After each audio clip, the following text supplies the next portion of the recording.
The Titan submersible was built by OceanGate and designed to take 5 passengers, including 1 pilot and 4 crew members, approximately 2.5 miles underwater to view the Titanic wreckage. The sub holds 96 hours of oxygen reserves to support the crew members. Mike Reese, a writer and producer who has worked on The Simpsons and who took a trip in 2022, said the interior was about the same as a minivan.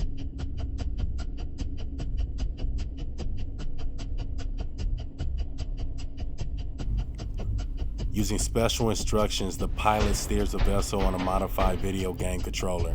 Josh Gates, an American television producer, has also taken an OceanGate trip and stated that the Titan did not perform well on his dive either. The Titan has been misclassified as a submarine on many sites and social media platforms. It is actually a submersible, the difference being that a submarine has enough power to launch itself from port and return to port by its own means, while a submersible relies on a mothership or support vessel that can launch it, recover it, and in Titan's case, guide it. A few facts about the expedition.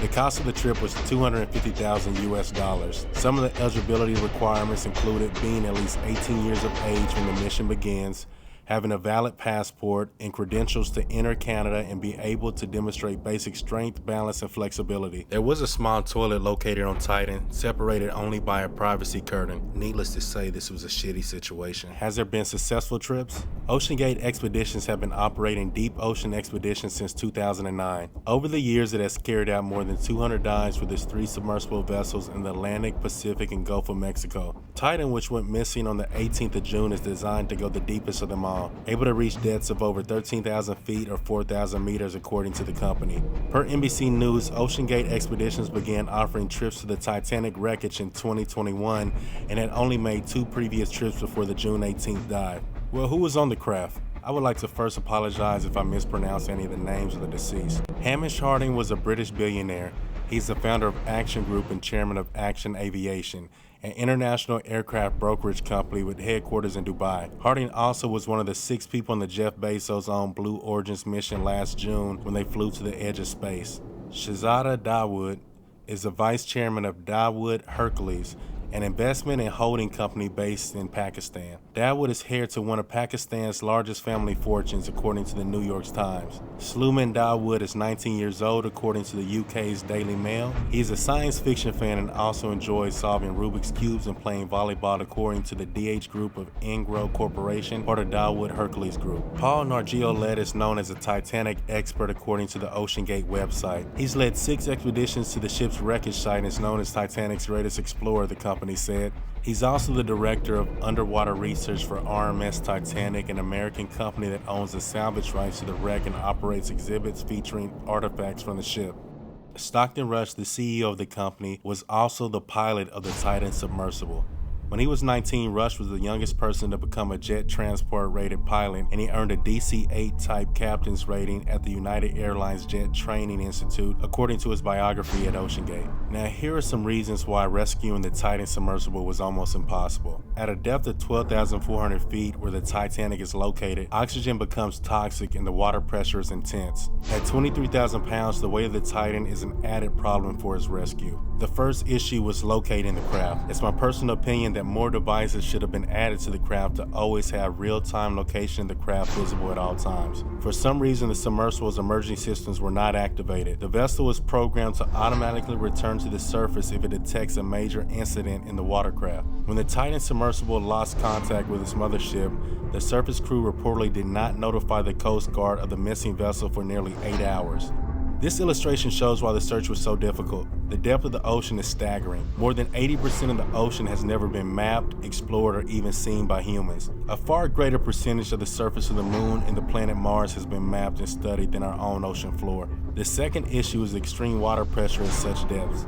Before the debris field was found, it was never ruled out that a catastrophic failure in the capsule could have caused its sudden destruction by giving in to the great pressure existing at a depth of more than 12,000 feet. The last issue is that there's no vessels equipped for such deep rescue. The vehicle available to the United States to carry out an underwater rescue can only be submerged to 1,800 feet, so the only possibility would be to do everything with unmanned ships. Even if it were found intact, it would take hours to release from the seafloor. With limited oxygen supplies, this was less than ideal. As early early as 2018, after more details of the project became known, several prominent people in the field of ocean exploration sent a letter to OceanGate obtained by the New York Times expressing concerns about the lack of guarantees regarding the safety of the little ship. David Lockridge, formerly employed by OceanGate, a submersible pilot, voiced concerns about the sub when he refused the green-light man test of the early models of the submersible over safety concerns. Lockridge was fired and sued for disclosing confidential information about the Titan submersible.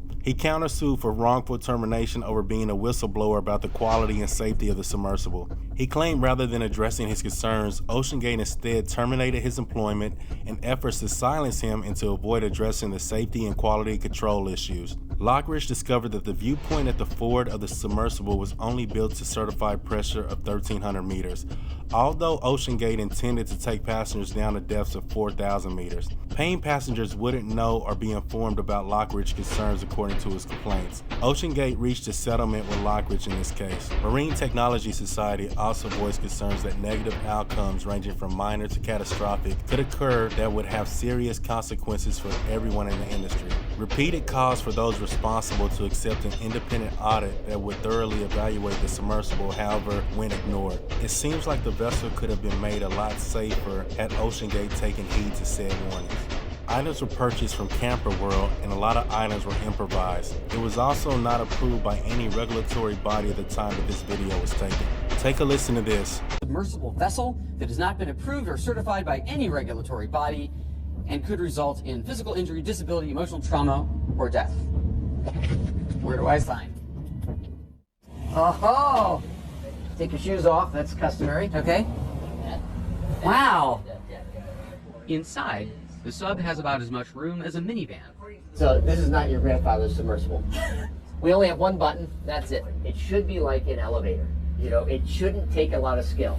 The Titan is the only 5-person sub in the world that can reach Titanic depths, 2.4 miles below the sea. It's also the only one with a toilet, sort of. And yet I couldn't help noticing how many pieces of this sub seemed improvised. We can use these off-the-shelf components. I got these from Camper World. We run the whole thing with this game controller. Come on! In addition to the U.S. Coast Guard, here are some of the parties that were searching for the submersible. One special piece of equipment that was used during the search is known as the Victor 6000. In nearly 25 years, it has recorded over 700 dives and it is a very capable piece of machinery. It was thought that if it found the sub intact, it could attach a cable to the Titan so that the flyaway deep ocean salvage system could winch it up to the surface. In 2021, a similar technique was used to rescue a sunken helicopter at a depth of 5,800 meters. What is the Midnight Zone? The ocean area where the Titan submersible was found. Located at depths of up to 4,000 meters, the Midnight Zone is one of the most inhospitable areas of the ocean. In the Midnight Zone, there is also an extremely high degree of hydrostatic pressure, the force that liquid exerts on an object. Everything at this depth must endure pressures some 390 times higher than that on the surface. The average temperature of water in the Midnight Zone is around 4 degrees Celsius, and as you probably were thinking, little life can survive in the Midnight Zone. Stockton Rush's wife, Wendy, was related to 2 members that were on board of the Titanic in 1912. According to survivors, the family member refused to board a lifeboat as the ship was sinking, instead giving preference to women and children. His wife is said to have vowed not to leave his side. In the 1997 movie Titanic, directed by James Cameron, it is thought that an elderly couple seen to be embracing, resigned to their fate as the water around their cabin rises, are those family members. Searches revealed a debris field near the Titanic remains. The submersible landing frame and a rear cover were found in the debris field. What is an implosion? When pressure builds up inside of a contained space, it pushes outward as an explosion. Think of blowing up a balloon too much, and at a certain point when the material can't take the stress anymore, it pops. The opposite is true for containers that have more pressure than they can withstand pushing inward, then an implosion occurs. An experiment that science teachers often perform for their students to display this effect is heating an empty soda can, then putting it into a freezing liquid with the opening facing into the freezing liquid. The can falls in upon itself as if it were crushed. So who's going to pay for the search and rescue mission? Searching for the submersible involved the United States, Canada, and France, all of which that participated in the extensive search operation made many of their resources available. From the United States, they have mobilized 3 C-17 transport planes belonging to the U.S. Army. Over $6.5 million were spent searching for the Titan submersible. To date, no one knows whether it will be the taxpayers or the countries involved, the affected ones themselves, or some insurance that will bear the burden of the cost. At the moment, the only thing that is clear is that the Dadwood family stated that no expense should be spared to try and find the bodies of their missing family members. There has been some controversy in the media due to the stark contrast in coverage and resources for the Titanic tourists and the migrants in the Mediterranean. Backlash has been received from activists who say that the plight of migrants is constantly ignored. On the 14th of June, off the coast of Greece in the Mediterranean Sea, a boat that set sail from Italy from Libya carrying between 400 and 700 migrants capsized. To date, the International Organization for Migration has confirmed 78 deaths, but believes that figure is much higher. A UN human rights agency reported on 16 June that 500 migrants, including large numbers of women and children, were still missing and that only 104 people have been rescued. Since then, 3 more bodies have been recovered. The death count has yet to be finalized, but the horrific incident is likely to be one of the most deadly cases in EU migration history.